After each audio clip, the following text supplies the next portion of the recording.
Assalamualaikum warahmatullahi wabarakatuh.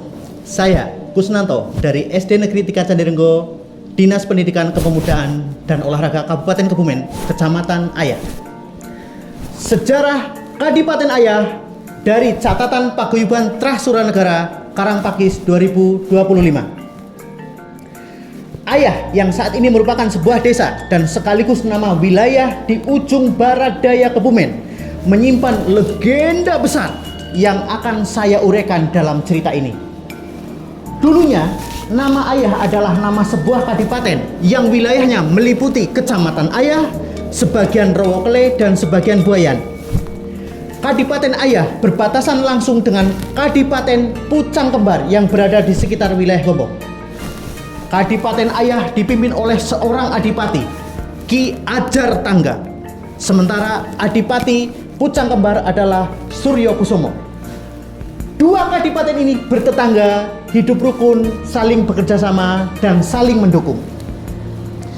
Adipati Pucang Kembar, Suryo Kusumo, dikaruniai seorang putra bernama Raden Jono. Sedangkan Ki Ajar Tangga dikaruniai seorang putri, Sekar Kedaton. Setelah dewasa, Raden Jono bersama Raden Joko yang kelak akan menjadi adipati Ayah berguru kepada Syekh Arya Baribin di daerah Patemon Gombong. Dengan ketaatannya mereka menjelma menjadi kesatria.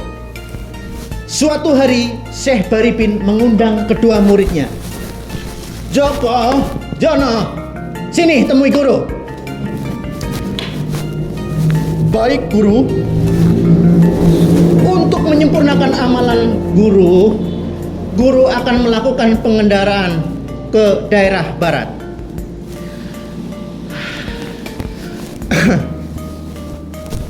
Nanti sepeninggalan guru, jika kalian menemukan atau mendengar kabar ada jasad yang berbau harum, itu adalah jasad guru, maka ambillah, makamkanlah sebagai punden. Kamu tahu punden, Joko? Tahu guru, punden adalah tempat yang dikeramatkan. Bagus kamu. Siapa dulu gurunya? Ding.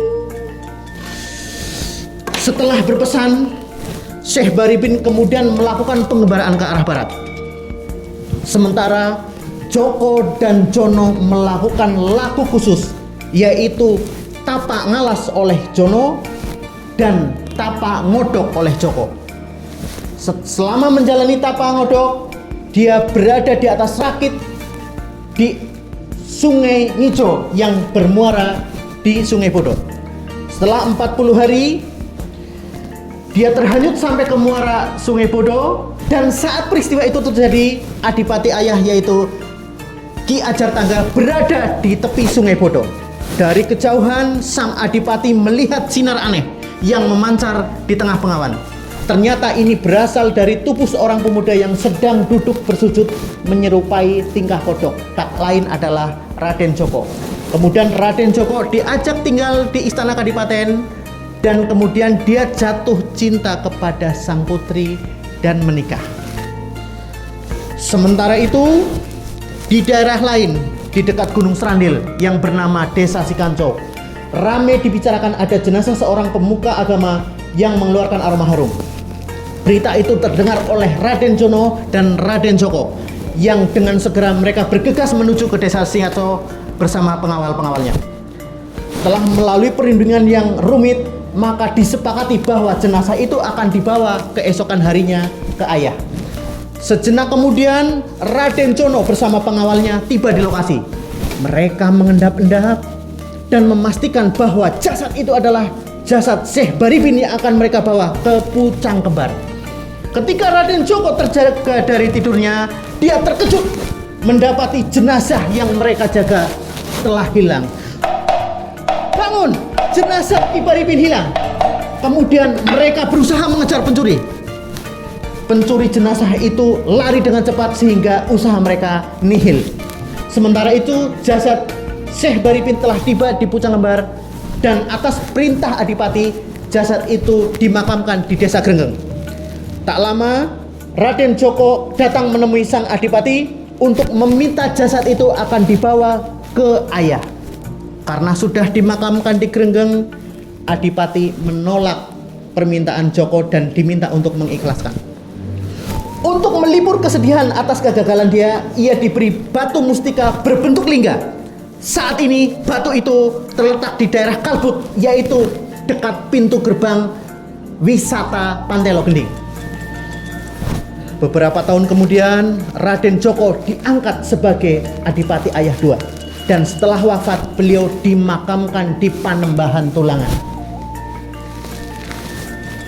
Pesan yang bisa kita petik dari legenda ini adalah ketaatan kepada guru akan berbuah manis, yaitu kemuliaan. Keikhlasan tidak menghinakan seseorang, justru menjunjung derajat seseorang sehingga akan dikenal.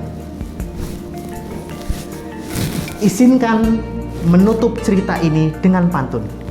Jangan lupa cakepnya ya. Batik Kebumen berwarna merah, dari Gemek Sektilah asalnya.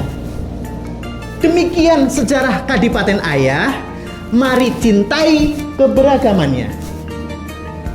Saya Kusnanto. Wassalamualaikum warahmatullahi wabarakatuh.